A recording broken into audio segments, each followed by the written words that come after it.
This is a sign of weakness, and they think it's a show of strength. You can tell the elite in this country paid off their private tutor to do their history homework because they don't know anything about how political violence becomes justified in society, and they certainly don't know about John Brown. John Brown was an abolitionist who right before the Civil War, led a group of armed black and white men to attack a federal arsenal in Harper's Ferry, which at the time was in Virginia. But we don't remember him as a domestic terrorist. He was tried and executed for treason. This is a depiction of him being led to the gallows. But we remember him as someone who acted out of love, who was willing to do what it took to end the abomination of slavery. But why do we think that? Well, Gary Allen Fine, who's a sociologist, argues that acts of violence in society have no inherent meaning. It's not like a political act is always going to be interpreted the same way. So how did John Brown get to be a hero?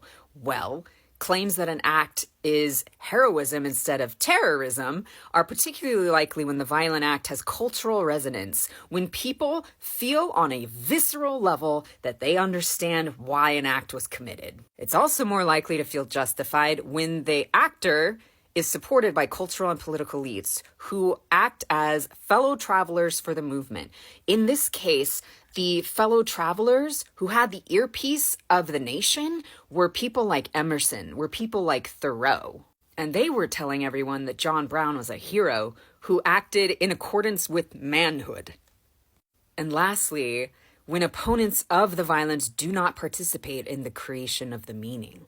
In this case, when the South saw how the North was construing John Brown's actions, even though they tried and executed him for treason, they saw that as, oh, look, this is what they're going to do. They're coming for our way of life, slavery.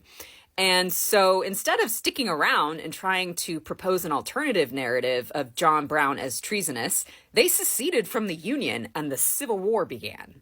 He wasn't the only reason, obviously, but he helped. This sort of thing where Luigi Mangione is perp walked with a whole host of militarized force is an attempt to regain control of the narrative, to frame him as such a danger to society that he needs this level of violence, this level of control. So they are attempting to participate in the creation of meaning, but there are cultural and political elites who serve as alternative constructions of narrative. So who are these people today?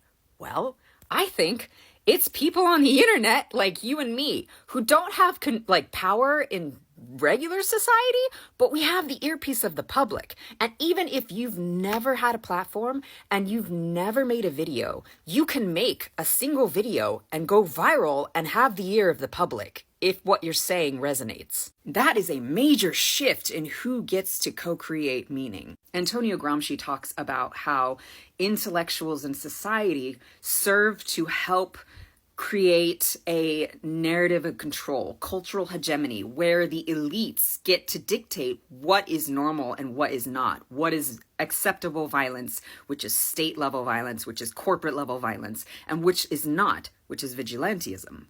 Antonio Gramsci says that for the revolution to occur, there needs to be organic intellectuals that arise out of their own class and make people understand that they are being oppressed, which is what regos on the internet are doing.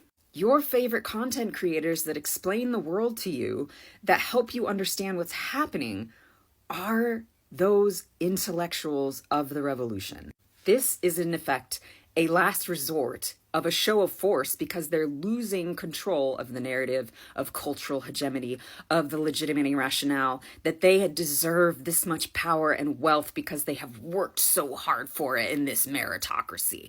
But that is fraying at the seams, and we all are seeing the lies.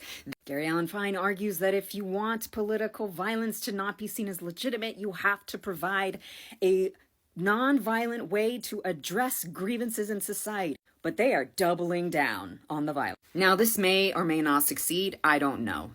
But there is a very good chance that Luigi Mangione is going to end up remembered like this. I defend and oppose. Deny, defend, and depose.